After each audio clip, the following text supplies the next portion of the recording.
বিএনপির ভারপ্রাপ্ত চেয়ারম্যান তারেক রহমানের সাম্প্রতিক বক্তব্যে মুগ্ধতা প্রকাশ করেছেন আলোচিত চিত্রনায়িকা পরীমণি। সামাজিক যোগাযোগ মাধ্যমে দেওয়া এক স্ট্যাটাসে তিনি তারেক রহমানের বক্তব্যের একটি বিশেষ অংশকে হৃদয়ে ছোঁয়া বলে উল্লেখ করেন।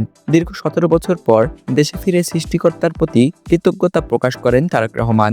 বৃহস্পতিবার রাজধানীর ৩০০ ফিট এলাকার ৩৬শে জুলাই এক্সপ্রেসওয়েতে আয়োজিত এক বিশাল গণসংবর্ধনা অনুষ্ঠানে দেয়া ভাষণে তিনি বলেন, রাব্বুল আলামিনের অশেষ রহমতে আজ আমি আমার প্রিয় মাতৃভূমিতে ফিরে আসতে পেরেছি। তারেক রহমানের দেশে ফেরা উপলক্ষে আয়োজিত এই গণসংবর্ধনা অনুষ্ঠানে লাখো মানুষের উপস্থিতি লক্ষ্য করা যায়। জনসমাগম এবং মানুষের স্বতঃস্ফূর্ত অংশগ্রহণ অনুষ্ঠানটিকে একটি ঐতিহাসিক জনসমাবেশে রূপ দেয়, যা দেশজুড়ে আলোচনার জন্ম দেয়। তারেক রহমানের দেশে ফেরাকে কেন্দ্র করে সাধারণ মানুষের মধ্যে যে ব্যাপক উচ্ছ্বাস দেখা গেছে তার প্রতিফলন লক্ষ্য করা যাচ্ছে সবিজ অঙ্গনেও। সামাজিক যোগাযোগ মাধ্যমে বিভিন্ন শ্রেণী পেশার মানুষ তার বক্তব্য নিয়ে ইতিবাচক প্রতিক্রিয়া জানাচ্ছেন। তারেক রহমানের বক্তব্য ঘিরে ফেসবুক সহ সামাজিক যোগাযোগ মাধ্যমে একাধিক স্ট্যাটাস এবং মন্তব্য দেখা যাচ্ছে। তার বক্তব্যের ভাষা, বিষয়বস্তু এবং সময়োপযোগিতা নিয়ে প্রশংসা করছেন রাজনৈতিক বিশ্লেষক থেকে শুরু করে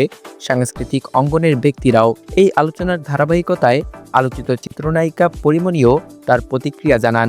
এক ফেসবুক স্ট্যাটাসে তিনি উল্লেখ করেন, তারেক রহমানের বক্তব্যের একটি লাইন তার মনের গভীরে দাগ কেটেছে এবং পুরো বক্তব্য জুড়ে এক ধরনের মুগ্ধতা ছড়িয়ে পড়েছে।